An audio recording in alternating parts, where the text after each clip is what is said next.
ഉണ്ണിമുകുന്ദനും മാർക്കോയും India ഒട്ടാകെ തരംഗമാകുമ്പോൾ ഉണ്ണിയുടെ സിനിമകളും ജീവിതവും ശ്രദ്ധാകേന്ദ്രമാകുന്നു. പാൻ ഇന്ത്യൻ സ്റ്റാർ എന്ന വിശേഷണത്തിന് അർഹരായ പല മലയാള താരങ്ങളുമുണ്ട്. അവരെയെല്ലാം ഇന്ത്യ ഒട്ടാകെ അറിയും. പല സിനിമകളും രാജ്യത്താകമാനം റിലീസ് ചെയ്യപ്പെട്ടിട്ടുമുണ്ട്.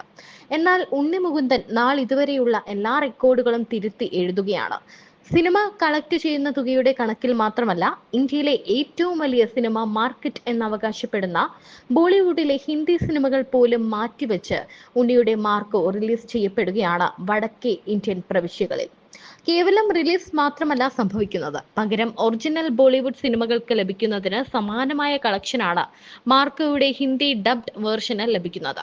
ഹിന്ദി ബെൽറ്റിൽ അറിയപ്പെടുന്ന താരങ്ങൾ ഒന്നും തന്നെ സിനിമയിലില്ല.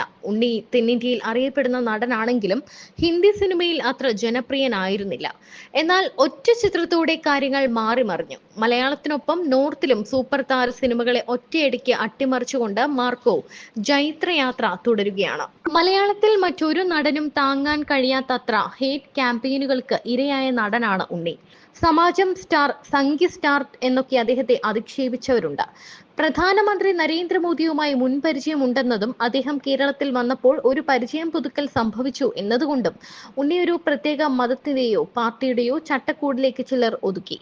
എത്ര നല്ല സിനിമയുമായി വന്നാലും ഉണ്ണിയെ എറിഞ്ഞു വീഴ്ത്തുമെന്ന ദൃഢപ്രതിജ്ഞ എടുത്തതുപോലെ.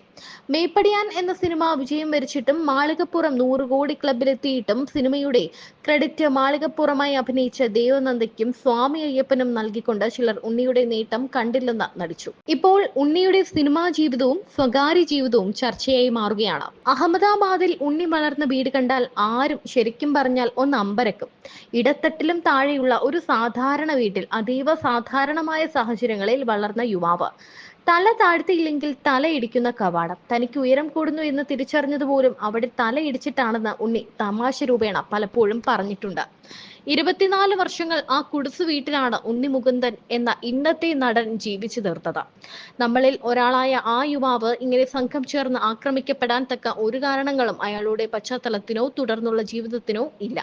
എന്നിട്ടും സ്വയം പ്രഖ്യാപിത ശത്രുക്കളുടെ മൃഗീയ വിനോദങ്ങൾക്ക് ഉണ്ണി ഇരയായി. എന്നാലും ആവർത്തിച്ച് ഓരോ ഇന്റർവ്യൂകളിലും അഭിമുഖങ്ങളിലുമെല്ലാം ഉണ്ണി പറഞ്ഞത്, എനിക്ക് ആരോടും പിണക്കമില്ല, എന്തിനെന്നെ വേട്ടയാടുന്നു എന്നാണ് മനസ്സിലാകാത്തത് എന്നാണ്. അഭിനയിക്കാനുള്ള ആഗ്രഹത്തിനൊപ്പം അച്ഛൻ നിന്നു തന്നു എന്നിടത്താണ് ഉണ്ണിയുടെ ഭാഗ്യജാതകം തെളിഞ്ഞത്. സിനിമയിൽ ആരെയും പരിചയമില്ല. പിതാവിന്റെ സുഹൃത്തായ ഗംഗാധരന് നടൻ ടി ജി രവിയെ അറിയാം. അദ്ദേഹത്തിൽ നിന്നും ലോഹിതദാസിന്റെ അഡ്രസ്സ് സംഘടിപ്പിച്ചു. മാളികപ്പുറം എന്ന ആദ്യ ഹിറ്റ് പിറന്ന ദിവസം ഉണ്ണി ടി ജി രവിയെ വിളിച്ച് അങ്കിൾ അഡ്രസ്സ് കൊടുത്തത് കൊണ്ടാണ് ഞാൻ ഇന്ന് ഇവിടെ നിൽക്കുന്നതെന്ന് പറഞ്ഞപ്പോൾ ടി ജിയുടെ കണ്ണു തള്ളി.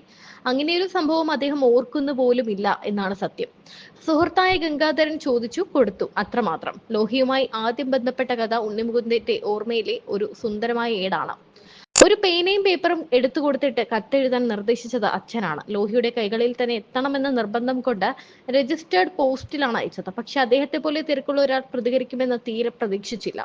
ദിവസങ്ങൾ കഴിഞ്ഞ് അദ്ദേഹം ഫോണിൽ വിളിച്ച് കൈയക്ഷരം നല്ലതാണെന്ന് പറഞ്ഞു. പിന്നെ വിളിക്കാമെന്ന് പറഞ്ഞു വച്ചു. 1 മാസം കഴിഞ്ഞ് വീണ്ടും വിളിച്ചു. പറഞ്ഞ ദിവസം തന്നെ ഒറ്റപ്പാലത്തെത്തി അദ്ദേഹത്തെ കണ്ടു. ഉണ്ണി ചെല്ലുമ്പോൾ ഒരു ചേച്ചി വന്ന് സംഭാരം വേണോ എന്ന് ചോദിച്ചു. വേണമെന്ന് പറഞ്ഞു. കുറച്ചു കഴിഞ്ഞ് കാവിമുണ്ട് ധരിച്ച് തോർത്ത് ധരിച്ച ഒരാൾ അതിലെ നടന്നു വരുന്നത് കണ്ടു. അയാൾ ചാരു കസേരയിൽ വന്ന് ഇരുന്നിട്ട് പറഞ്ഞു, ഞാനാണ് ലോഹിതദാസ്. ആ സമയത്ത് പുതുതായി വാങ്ങിയ ഒരു ബ്ലൂ ജീൻസും വൈറ്റ് ഷർട്ടും ധരിച്ചാണ് പോയത്. ഈ വേഷമാണോ സാധാരണ ധരിക്കുന്നതെന്ന് അദ്ദേഹം ചോദിച്ചു. അല്ല, സാറിനെ കാണാൻ വേണ്ടി വാങ്ങിയതാണ് എന്ന് പറഞ്ഞു. എന്നെ കാണാൻ വേണ്ടി കാശൊന്നും ചെലവാക്കണ്ട, ഉണ്ണി എങ്ങനെയാണോ അങ്ങനെ വന്നാൽ മതിയെന്ന് പറഞ്ഞു. ഏറെക്കാലം അദ്ദേഹത്തിനൊപ്പം ഉണ്ടായിരുന്നു. അടുത്ത പടമായ ഭീഷ്മരിൽ വളരെ പ്രധാനപ്പെട്ട വേഷം ഓഫർ ചെയ്തു. പക്ഷെ അത് യാഥാർത്ഥ്യമാകും മുൻപ് ലോഹി ഈ ലോകം വിട്ടുപോയി.